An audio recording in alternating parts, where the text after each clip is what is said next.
So, you guys know me. You know that I am the world's biggest Metroid fan. I even like this game. Like, a lot. And that makes this definitely one of the weirder and more difficult Metroid videos and Metroid conversations I've ever attempted to make. Because, as you could tell from the title of this video, what I wanted to discuss is what would happen if when Metroid Prime 4 releases, the game actually turns out to be bad. Now, of course, I know that is basically an impossibility. I think the important thing for me to state right at the beginning of this video is I definitely do not expect that to happen, you guys. I've got faith in Nintendo. I've got faith in whoever they have working on the game, which we basically already know is Bandai. And I have faith in the Metroid franchise. Again, I'm somebody who likes the more controversial games like Other-M and Federation Force.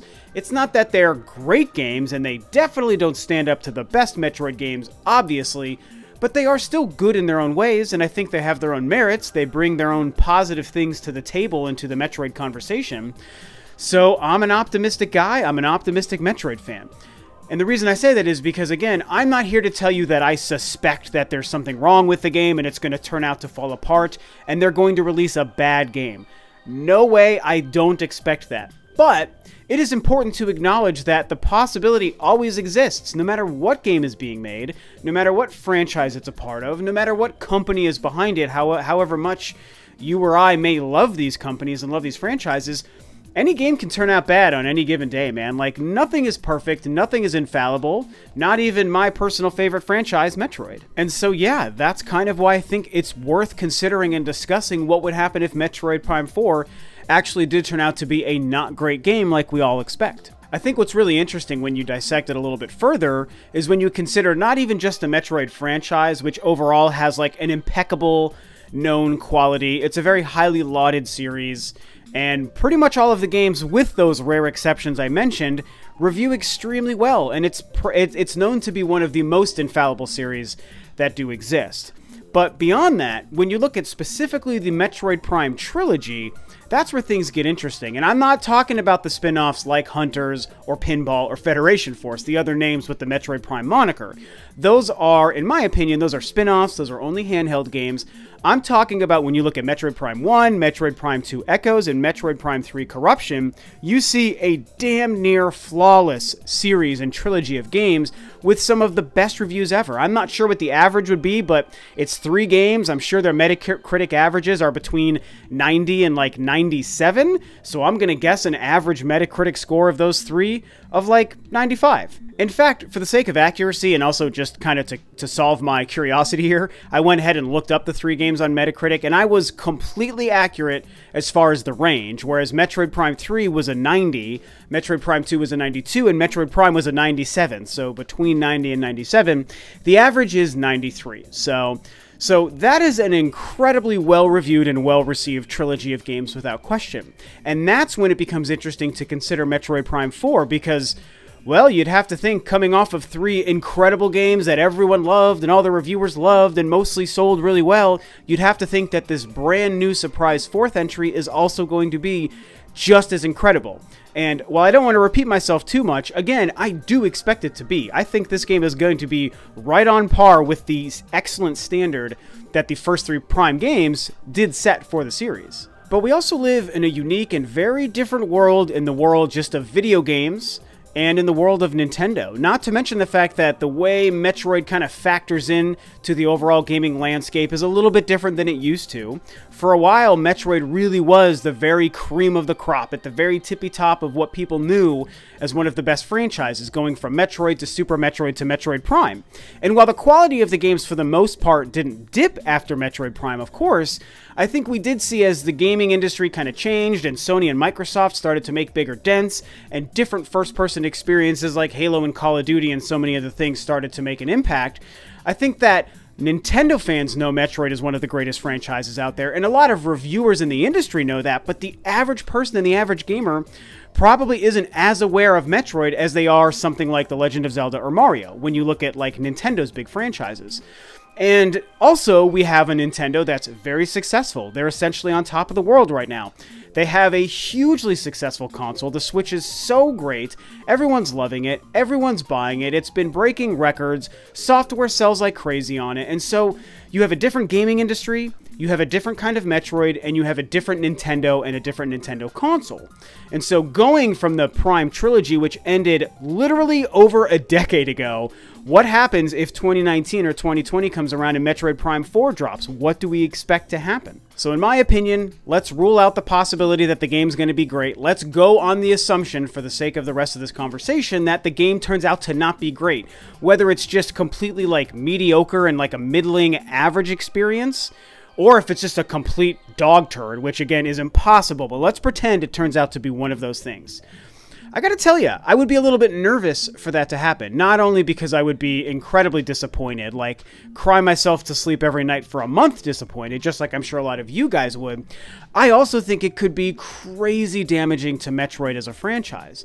And one of the main reasons is, kind of like I was even just saying, the franchise isn't at the top of the top like it used to be, you know, 10, 15, 20 years ago.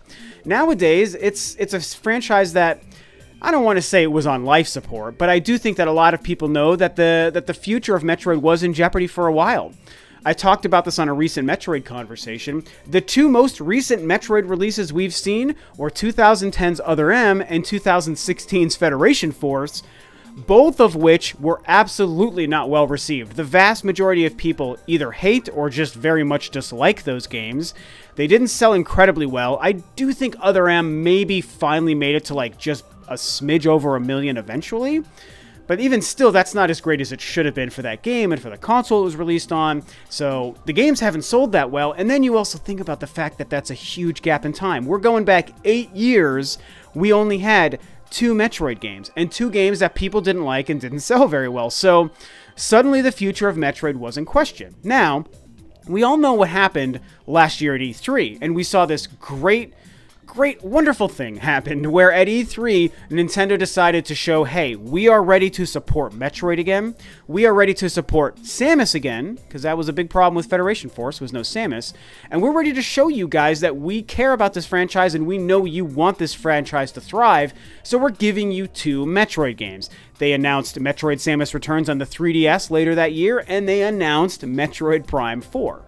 And so we're in this kind of weird, delicate period with the Metroid franchise, I feel at least, where Samus Returns came out, great game, sold pretty well, not incredibly well, but it sold very solidly and reviewed very well, so that game did what it needed to do. But at the end of the day, that itself was only effectively like a spin-off and a handheld game. Metroid Prime 4, though, that's the big dog. That is the big ticket. That is the equivalent to Metroid of what Breath of the Wild was, what Super Mario Odyssey was, what Red Dead Redemption 2 is, what a Black Ops 4 is. You know, that is the equivalent to the Metroid franchise, what all those new entries are for those franchises. This is the one that makes or breaks. This one matters. And if Metroid Prime 4 comes out and the average review is like a 6 or a 7 or lower, and the average person is like, oh my god, Nintendo, Bandai, whoever, what did you do to my Metroid?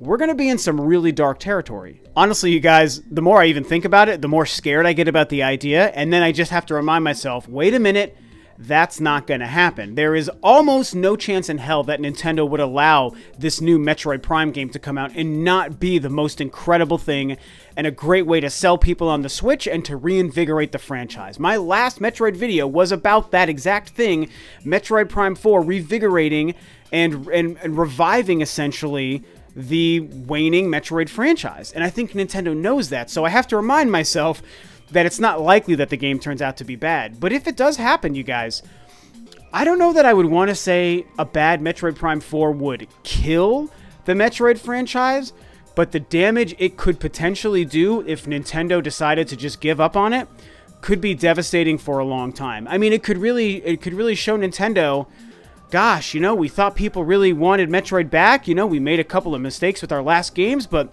we decided to show them that we still believed, and it didn't work out. We still couldn't make a good game. It still didn't sell well.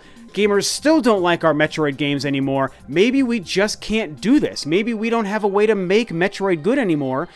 And so, like I said, I don't know that Nintendo would kill it because I think they're proud of the franchise, but it might go dormant for another 10 to 15 years, maybe longer. I mean, seriously, I have to think, one would have to think that Nintendo is putting their all into Metroid Prime 4. So much money, so much passion, so much manpower, so much time in development, so much care and craft. You know, probably partnering with Bandai or some other company out there. I think that they're putting so much into this in an era where the Switch is so hot and they want to keep things rolling strong with every new first-party franchise they release on the Switch, that they would stop dead in their tracks if Metroid Prime 4 comes out and it's a stinker. But let me bring this back around and end on a positive note, you guys. I know I've kind of brought it up periodically throughout this whole conversation, but it's an important thing to bring up and something I don't want to let go of, and I know you guys don't want to let go of either. The game's going to be great. I just cannot believe we live in a world where Nintendo is going to screw this up. Granted, a lot of people didn't think they were going to screw up Other M. I mean, when you look at the trailers for Other M and the gameplay demos, the game looked amazing. And while, to me, it turned out to be still a really solid game, obviously, like I said, most gamers found it to be a stinker. They found it to be the turd that I'm kind of discussing in the realm of Metroid Prime 4 being. And so, obviously, you know, that was kind of the preface of this conversation. Any game could turn out bad. Any franchise could have a bad game. Nothing is perfect or infallible. But we just have to remind ourselves, I think that in this era of Nintendo, with the Switch being what it is, and with Nintendo's marketing and game development being, I mean, almost the best it's ever been, maybe it's the best it's ever been, I don't know. I just don't see them messing this one up, you know? I mean, they've made mistakes in the past. Star Fox Zero, Metroid Other M, Federation Force, Paper Mario Color Splash, you know, the Animal Crossing Amiibo Festival, whatever that is. Like, they've done these things in the past, yes, but they didn't do it with Breath of the Wild, they didn't do it with Odyssey, they didn't do it with Splatoon. They're not going to do it with Metroid. Not the first new Metroid on their hot new system, the first one in a long time, the one that's also a successor to a perfect, incredibly well-loved and received Metroid Prime trilogy. They have to continue that model. And so that's why I think it's ultimately going to turn out okay. But again, this conversation is almost meant to be like a cathartic, therapeutic sort of thing, because I think it's very smart and mature to be able to not have blinders on, even the fanboy blinders, and be able to acknowledge that any game could turn out bad. Metroid Prime 4 could turn out bad. Let's discuss and consider and think about the possibilities of what happens. And as I discussed here, to me, the big concern is the fallout of a bad Metroid Prime 4 would be no more Metroid, or Metroid going bye-bye for like 20 years. And again, I'd cry myself to sleep forever, for weeks and months and years on end if something like that happened. Oh my goodness. We would be holding our Metroid Prime 4 game, looking at it thinking, this is it. This is the last Metroid game we're ever going to get. It's this turd, this garbage heap of bad gameplay and graphics and story and whatever it would turn out to be. And that would be really tragic, man. So I think it's good to just remind ourselves that that's just not going to happen. Let's not will a bad Metroid Prime 4 into existence. We can all prevent that. Nintendo can prevent that. Bandai can prevent that. It's all going to be okay. And we'll find out, hopefully, maybe in a week or two, maybe at the Game Awards, we see the game, and it'll be our first indication of what the game's going to turn out like. But I think we all know that next year, we're definitely going to get a big blowout on what Metroid Prime 4 is going to be, so we should all just be excited.